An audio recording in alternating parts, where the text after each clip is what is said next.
Hello. I've been asked recently to put a video together on how I lay out my wing on my 280 Thunderbolt on my Dragonfly for others to see how I do it. I'm going to go ahead and do this video, but I want to make clear this is not an instructional how-to video. Flying is dangerous and you should get training from a reputable instructor, CFI, with hands-on, someone that can watch you and look over you and make sure that what you've done is correct. This is just a video to show you how I do it. Some tips and some tricks and some things that I've learned that hopefully that you can see how I do it and how I'm able to fly my Dragonfly and get the best out of it with its 32 rated horsepower with good results. So I thank you for watching. I hope you learned something, and watch and enjoy. Thanks again for watching. Alright, so what we're going to do is we're going to start off with it already off the plane, the wing laying on the ground, the line socks are still on, and just a little trick real quick, something I learned from a good friend of mine who's been flying a long time that might save you from snagging a line. It's a simple trick. Some of you probably know this. You guys have been around a while. I'm sure you're going to know all about this, but again, a lot of these guys are relatively new, don't have a clue, so if you guys know this, just kind of snicker and move along and bear with us as we go through this. But the first thing is very, very important is make sure that the wing is square to the cart. In my plane, this pink cell right here is the center of the wing, and I use that to line that up with the center of my plane. I'm going to do that. But what I want to show you here is how to remove these. What I do is I loosen it from the plane.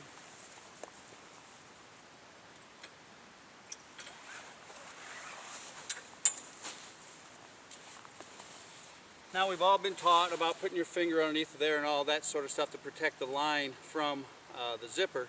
But a real simple trick is if you pull the line sock and hold the zipper never moves across the line. It comes across there and the zipper never moves across the line, and you never risk snagging, and you don't have to run and chase it and walk down. It saves you a few steps right away as well. So there's a little tip there. Do both sides.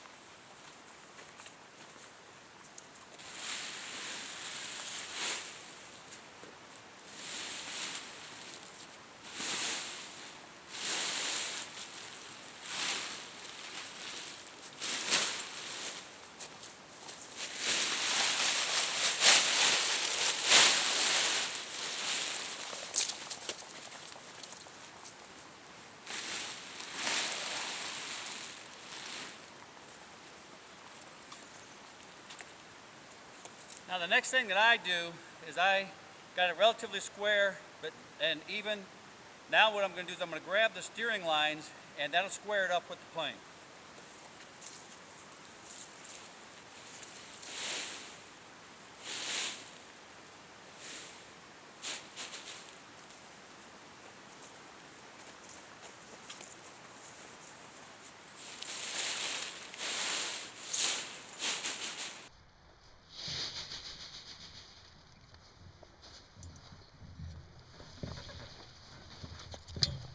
Now at this point, I'm only going to do one side because it's going to just repeat on the other side, but just shake the lines out and then show you how I flip them up into the wing and back the cart up, and then how I tuck the leading edge of the wing under to calm the wing while I'm warming the plane up and maybe waiting for another pilot in front of me to clear the runway or whatever.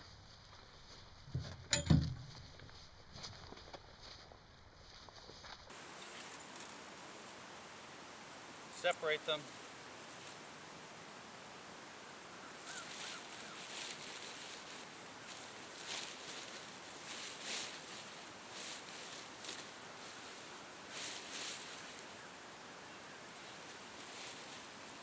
Always make sure you can see all the lines. Make sure you can see all the lines. Make sure that there's none hanging underneath the wing that could be hung up on a stub if you're flying in a rough part of the country, like out in Utah and the Texas areas where it's dry. Make sure that you can see the lines. There's nothing underneath the wing.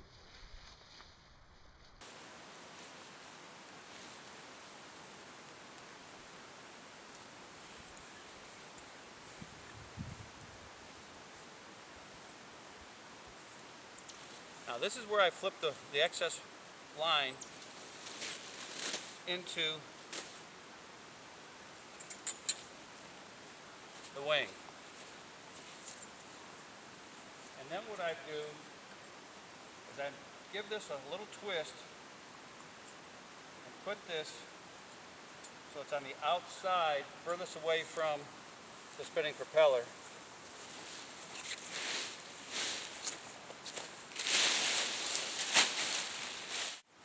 Now one other thing that I do is I take this edge right here and I pull it over the trailing edge so that there's no risk of this being pulled underneath the here and getting a line under. I actually pull it over the trailing edge just a little bit so that it automatically has to come up and over top of the back of the wing. It can't get sucked under. Okay?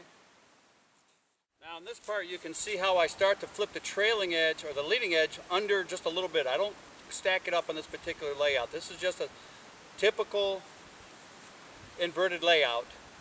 And the wind's starting to pick up a little bit, so maybe it'll fluff. You can kind of get an idea what I'm trying to accomplish here. But here we go. We're just going to go ahead and tuck this under.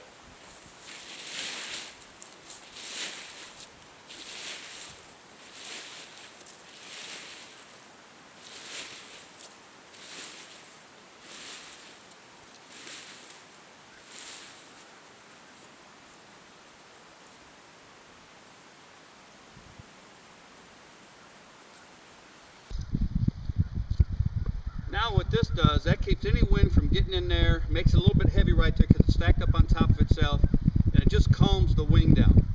Now again, it's very important that the wing is square to the cart, that it's not like this, because whatever side is pulled closer, it's going to pull that side up sooner than the other, and the wing's not going to inflate squarely. So make sure not only is it square, but it's in the center. And when you take off with a 280 on a Dragonfly like this, just give her the power and she'll come up square and she'll take off.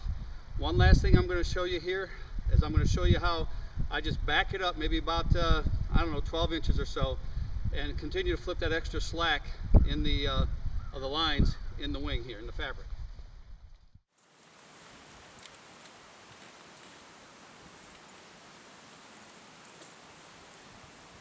Now again, to make the lines heavy, I'm going to take all this right here, I'm just going to flip it into here. Again, make sure this is all away from the wheel.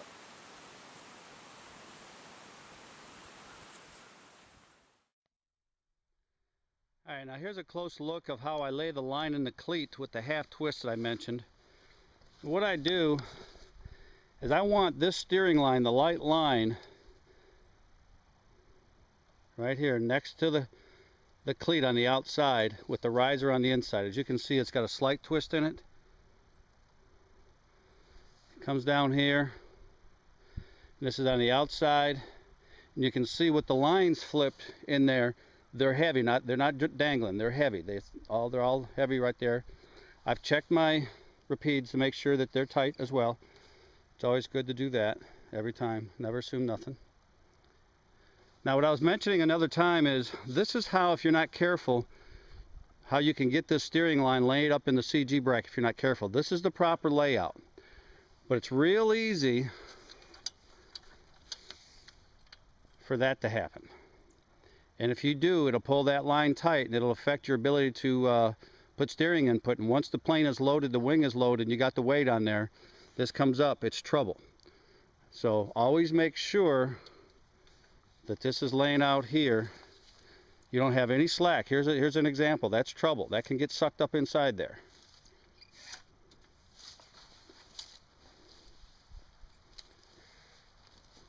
And again, you can see that leading edge is tucked under. And when I start it up, it's not going to gulp in the air. And it'll stay put while you're rewarming the engine if you've had a layout, or if you got to wait for somebody to clear the runway at a fly-in or something.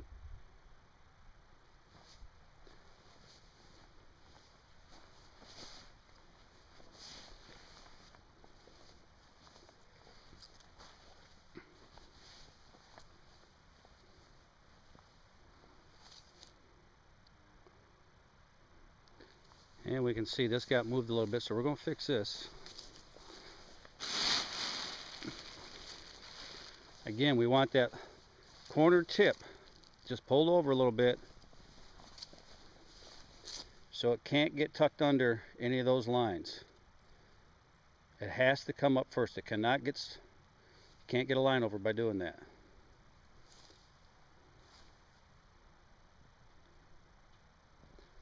So this is how I do it. Remember, flying can be dangerous, and making improper changes or laying out something different you've never done before can be risky. Make sure you seek the advice of a professional or somebody with experience that can guide you and correct you. There's nothing wrong, no embarrassment by asking for help. I've done it many a times. Been on a road all night going to a fly-in and get someplace and have to make some changes to the plane, put a new wing on or whatever, and walk over to somebody that I know and trust that's got some experience with it. And after I get through rigging the plane or laying out the wing, whatever, go over there and say, hey Brian, can you do me a favor? Would you mind walking over there and just double check my work to make sure that everything looks good? Nothing, no harm in that, no embarrassment. Better safe than sorry. So here we go. It's a beautiful day here. Boy, did I get a flight in this morning. Oh my God.